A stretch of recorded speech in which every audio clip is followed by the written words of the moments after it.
What I would do is, if I was still suffering from serious insomnia, I would probably stop.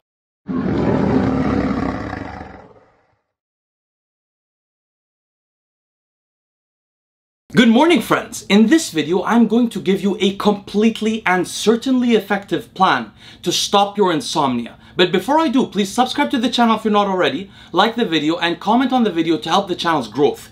Now let's get started. First of all, I want to let you guys know why I thought of making this video. I've been making a series on vitamin D and also a series on high altitude living. The high altitude living series was not doing well originally, but the vitamin D series started to get less and less views per video every time I posted. This is also what happened when I did series before, the series on serotonin and other series. The problem with these videos not doing well, unfortunately, I wish I didn't have to think about this, but is essentially if videos don't do well for long enough, YouTube hides your channel. And in hiding your channel, even if your goal is to produce content that people like, less people will be able to like it in the long term. The reason why I thought of doing a series again is actually because of your requests. I received many requests for series. So I decided to try one more now that my channel had grown much bigger, thinking that hopefully the viewership would be able to support the videos and they would be worthwhile to make. Unfortunately, the videos, YouTube actually tells you how well each video you do does in the first hour according to your last 10 videos. If my videos do better than or equal to 5 out of 10, I feel like I'm not moving backwards in terms of the algorithm, but I'm not doing well. Recently with the vitamin D series, I've been getting 10 out of 10, 9 out of 10, 8 out of 10, which means my channel is being very much penalized. By the way, if you do like these kind of series and you do want to support them, because I will finish the vitamin D series even though it's hurting my channel, you can vote to do so yourself by clicking on the video and letting it play, even if you want to watch it later. If you do that, the algorithm doesn't get hurt and you support the channel a lot. I know it's a lot to ask, but I'm not forcing you guys, but if you really like the series, I would really appreciate it, because then that way I could do more comprehensive series and we could build knowledge with time. Otherwise, I'd have to do shorter series. Anyway, in order not to downregulate the channel too much by putting all those vitamin D videos in a row that are all doing poorly, I thought we could space them out a little bit and do individual topic videos in between. Today, I wanted to do 2 videos in a row on a single subject. So it'll be sort of a series on how to deal with insomnia. The reason why I wanted to talk about insomnia and one particular kind of insomnia is because a subscriber asked about it recently. A subscriber said that his girlfriend, due to dealing with anxiety and depression, had a great deal of difficulty sleeping. She had experienced insomnia and he didn't know how to relieve it. So he asked me if I had any ideas. I have suffered from insomnia due to anxiety many times in my life. The longest I've ever not slept was 5 days, which happened to me many times, maybe 2 or 3 times that I stayed awake 5 days, and even more times that I stayed awake 3 days or 2 days, and many of these times I could not sleep. It was impossible for me. You'd be surprised how common this is. I've had many consultations from people about the same issue, and I have friends who've dealt with the same issue as well. Where does this issue come from? So in this video and the next video, our goals are to attenuate anxiety by completely inhibiting insomnia acutely, and then to think of some tools or a program by which somebody could help to regulate their circadian rhythms in the long term. I'm not going to speak about how to improve sleep quality over a longer time period. We're talking about relieving anxiety acutely, like in the same day, or relieving anxiety or improving sleep for like about a month. I'm not talking about long-term solutions. The reason why I'm not talking about long-term solutions is because, generally speaking, except for lifestyle choices, drugs and supplements may harm your sleep quality and the architecture of your sleep, as I've discussed in other videos on my sleep series. I don't think drugs or supplements should really be used to help you sleep. I think that you should find lifestyle interventions and rely on those in the long term.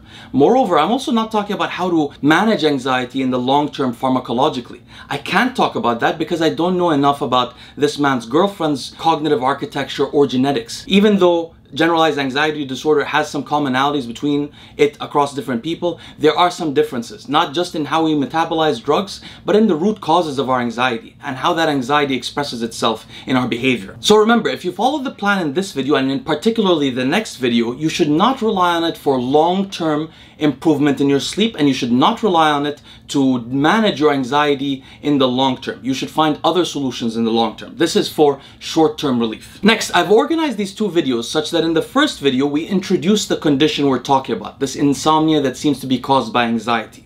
And then we'll be discussing lifestyle interventions to attenuate that insomnia. In the afternoon, we'll go through a list of supplements that I think could be advantageous and a list of medications for you to consult with your physician or psychiatrist on. I promise you that if you listen to these two videos, irrespective of how knowledgeable you are on the subject, you will learn something. Now let's get started. First of all, how does this condition begin? It's rooted in either genetic predisposition toward anxiety in some way. You could be genetically predisposed towards hypervigilance through multiple systems in your body, or being genetically predisposed towards circadian rhythm dysfunction, which, being slightly genetically predisposed toward anxiety, would accentuate. Or it could be something in your experience. For example, if you had a traumatic childhood, for the rest of your life, you'll be hypervigilant.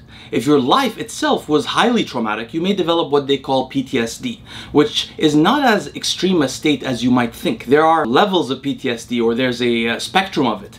And many of you that feel anxiety and feel that they're tense and hypervigilant may actually have a form of PTSD. In the end, these environmental or genetic causes yield a similar phenotype, which is that people end up with high stimulatory neurotransmitter signaling, like noradrenaline signals highly in their brain, glutamate does, dopamine does, and low inhibitory neurotransmitter signaling, like low GABA signaling or low glycine signaling. By the way, when you refer to a certain neurotransmitter, you add ergic after it, if it's an adjective, like GABAergic. Long periods of this kind of signaling that's off balance in terms of the excitatory to inhibitory ratio of neurotransmitters in your brain cause the vigilant center of your brain, the amygdala, an ancient part of our brain that guides our fight or flight responses, to become hypertrophied, actually physically larger, and also to become disconnected from the rest of the brain, unable to be inhibited by the rest of the brain. It is a physical reason that you can't sleep at night. Your brain is essentially telling you that you may be attacked at any moment, and you have to be aware. So your stress hormones, which include these signals in the brain and include adrenal hormones like cortisol, have in the long term made your brain better able to be vigilant 24 hours a day. The problem with that is that these same hormones normally experience a circadian rhythm, in which case in the morning, the diurnal time, they have higher stimulatory signaling, and in the nocturnal time, they have more inhibitory signaling, although that's an oversimplification. So what lifestyle interventions can you take without taking drugs or supplements to somewhat improve your ability to sleep at night? First of all, when you wake up in the morning, if there is light outside, you should plan a certain time in the morning, maybe around 7 a.m. or 6:30 a.m. to take a 15-minute walk outside to expose yourself to natural sunlight.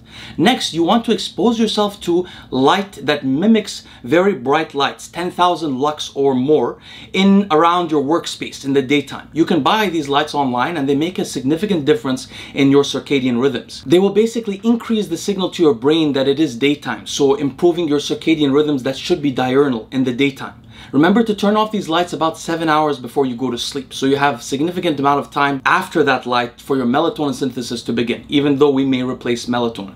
Further, when you do turn off that light, maybe 6 or 5 hours before bed, you should begin wearing blue light blocking glasses that are red in color, not the dark yellow, the red. That's the most extreme one. Second, you should modulate your adrenaline signaling. Adrenaline is part of your diurnal signaling. That's the stimulatory signaling in the morning.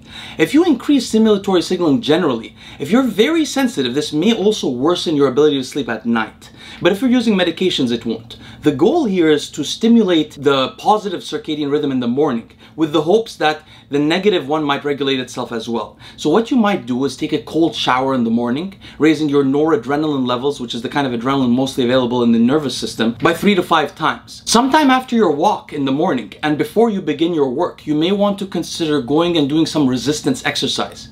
You see, resistance exercise increases blood adrenaline levels much more than aerobic exercise. Anaerobic exercise, resistance exercise, can increase it by about 15 times, whereas cardiovascular exercise might only do so by 3 to 9 times. Next, regulate your eating. If you haven't read the book The Circadian Code by Sachin Panda, I highly recommend it. For now, all you have to know is that your eating window begins when you consume your first calorie, and it ends when you consume your last calorie. Restrict that window to 6 to 8 hours and make it regular at the exact same hours every day. If I were you, I wouldn't make this earlier in the day, although you will be more insulin resistant later in the day, and it will harm your circadian rhythms a little bit the later in the day that you eat. What I would do is, if I was still suffering from serious insomnia, I would probably stop eating about 2 to 3 hours before I went to sleep. Because after you eat, you get some signaling that can be hypnotic. For example, insulin puts people to sleep. High amounts of insulin from high caloric meals. Peptide YY also has a hypnotic effect. Inflammation even has a hypnotic effect. There's also the inhibition of ghrelin when you're full has the reverse of a stimulatory effect. So because of that reason, by the way, if you eat very far from when you sleep, you might actually get stimulated later in the night and find it difficult to sleep. And the inhibition of ghrelin will be another factor that will improve your sleep. So my point is, what I would do personally is I would probably begin eating about 10 hours before I sleep, and maybe or 9 hours before I sleep, and stop maybe 3 or 4 hours before I sleep. Next, I would mindfully meditate before I sleep. Check out this book. Read the first 40 pages or so at the very least before you begin. Meditate for 5 minutes in the beginning and increase the time slowly such that it's not arduous for you. I would aim for around 45 minutes of meditation. It will acutely make you more relaxed. What I would do personally is meditate, and then I would go, oh, also one note, I would never meditate in the bed, and I wouldn't hang out around my bed during the daytime. That's very important. So first, what I would do personally is I would meditate, and then I would manipulate temperature. I would go to a sauna, a Finnish style sauna that's set at least 175 degrees Fahrenheit, and I would sit there for at least, say, 15 to 30 minutes before returning home, showering, and then going into a very cold room. I would have my bedroom be about 60 degrees Fahrenheit. That'll keep me cold at night, and this, what the sauna will do, there are multiple things going on. The sauna has effects on neurogenesis, on inflammation regulation, a lot of things. I've noticed it's very helpful, but particularly before you sleep, because you go from being in a hot state to experiencing the change in ambient temperature, getting colder, which really helps you sleep. Anyway, friends, I hope you enjoyed this video. Maybe some of these lifestyle interventions have been known to you, but in the next video, for sure, you will learn some things that you don't know. I look forward to seeing you again this afternoon.